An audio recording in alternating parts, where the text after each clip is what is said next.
Jordan, what's good, man? Hoodie gang in the house.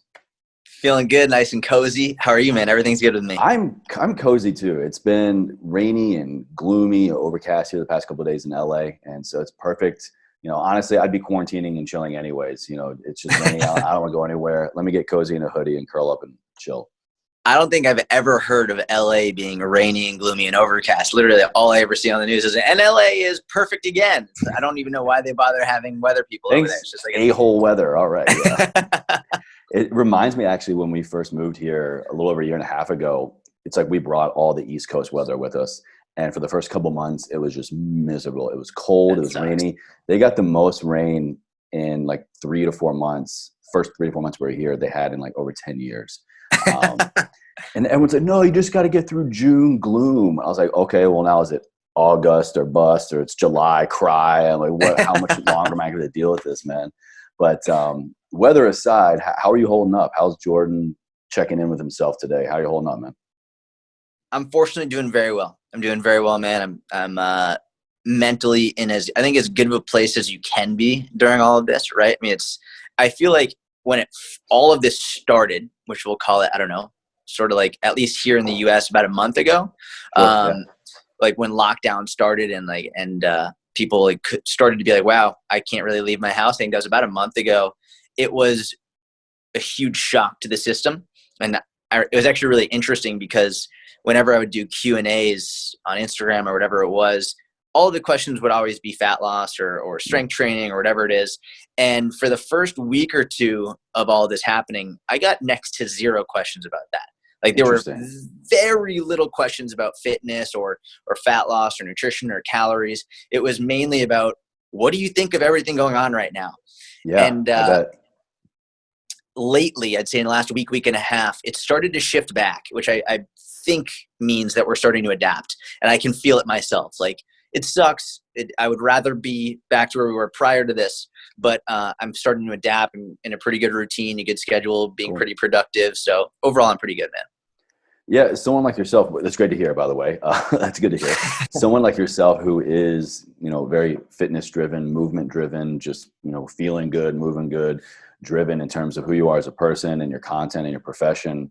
What kind of like mental toll or emotional toll has this taken on you, if any at all? I would say I'm pretty fortunate from the perspective of I've never been the kind of person to sit and dwell on stuff very much. Like, it's never been my personality, and I don't think it's anything special about me. I think it's I'm just lucky that that's where my mindset has been. Sure. Yeah. I've definitely put on a few pounds. Like, that's for sure. I've definitely put on a few pounds. My steps went from probably an average of 9 to 11,000 a day down to like 9 to 11. I think that probably is a good estimate. I think like the highest I've had since like I've really been sheltered has been I think like 5,000 in a day, and like and usually probably between 2,500 to 3,000 is where I'm at right now. So between that and then peanut M&Ms and everything else, I've definitely put on a few pounds. But I mean, I'm also fortunate. Like, I don't really care.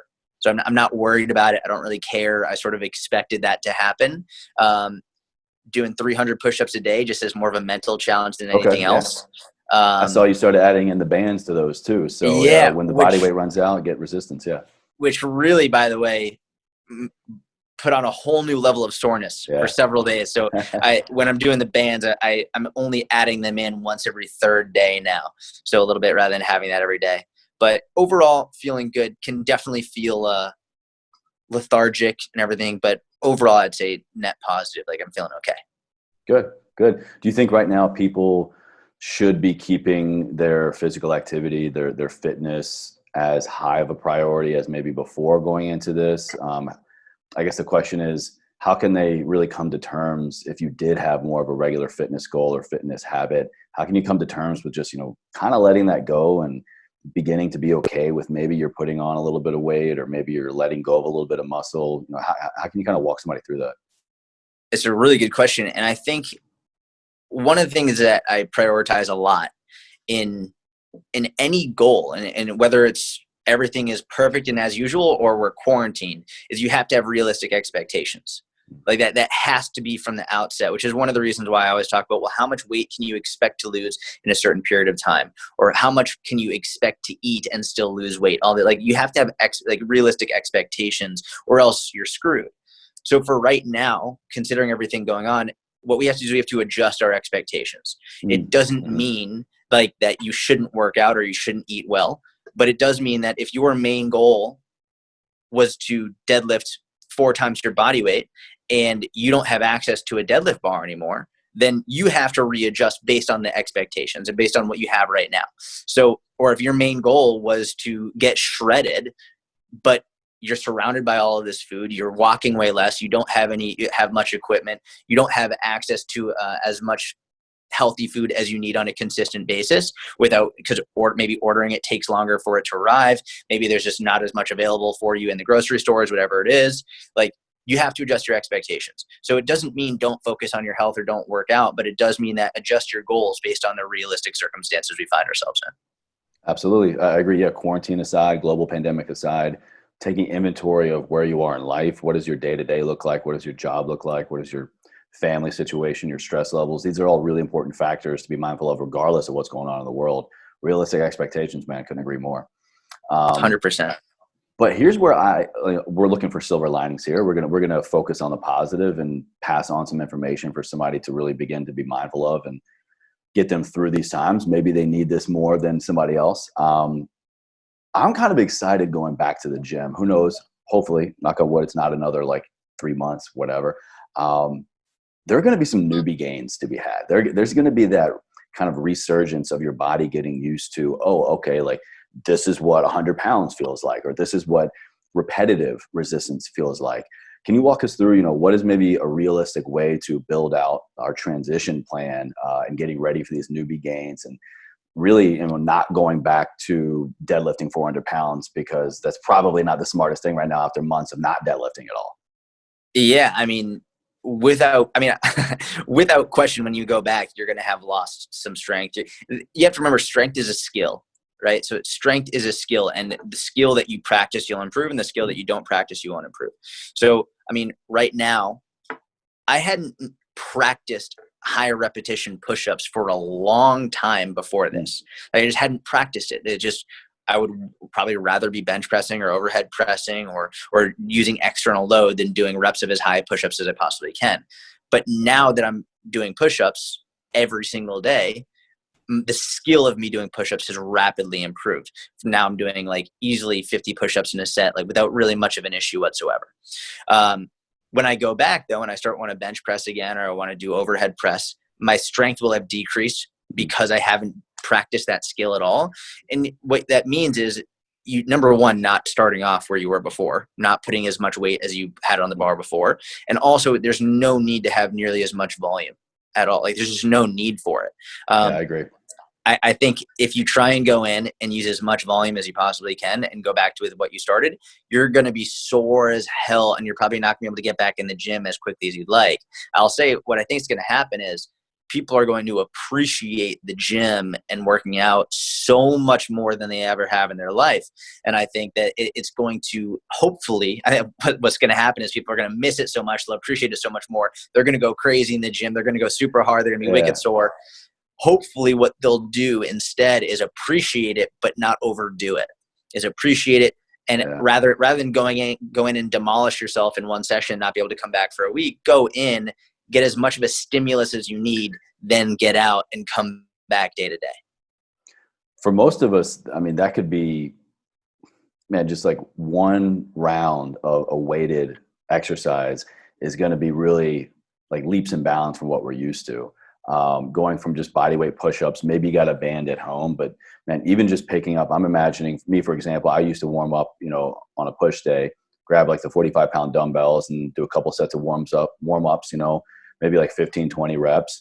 That might be my working set now. I don't know. I hope not, maybe not, if I can keep up with the push-ups and something, right? But I agree. I think there's going to be a newfound appreciation for making time to get to the gym, for making time to exercise, for like the community that maybe you have in the gym, or maybe this is an opportunity to come together in a community in a new way. I agree. I think appreciation and gratitude are really hopefully going to stay top of mind for these things that, we get to go back to in life. Would you agree?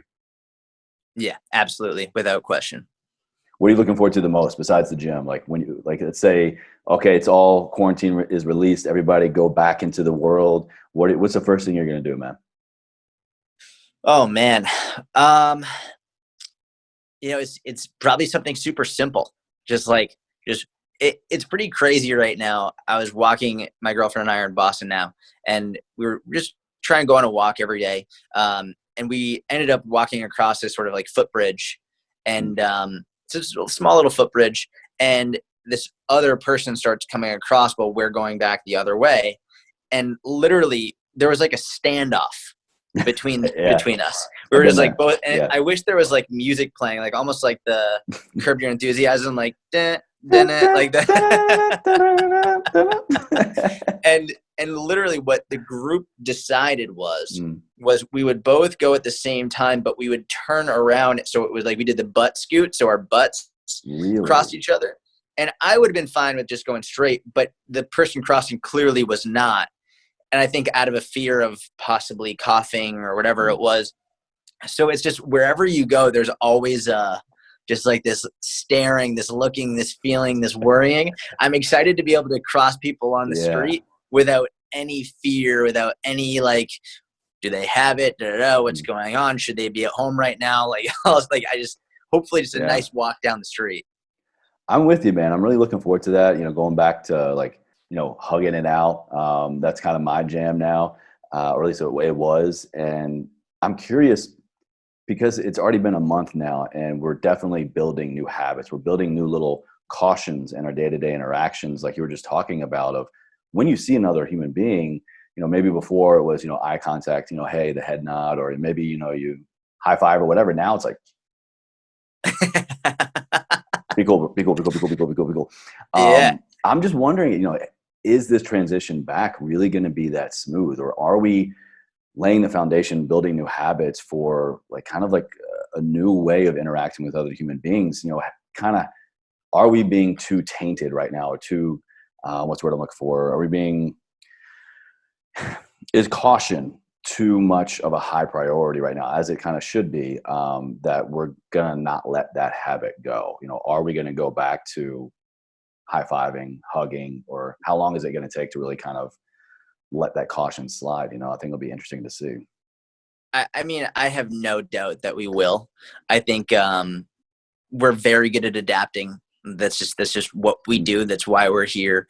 I think that it'll be a joke, like in terms of, I think it's going to be like, oh, are we okay? Like it'll be that type of thing. Like you're going to high five someone, like, oh, no, we can now. We can do this now.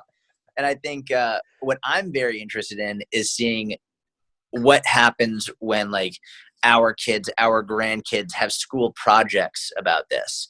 And they come up and say like, where were you doing during all of this? I'm actually really excited. And it's one of the... I was in this living room all day, every day.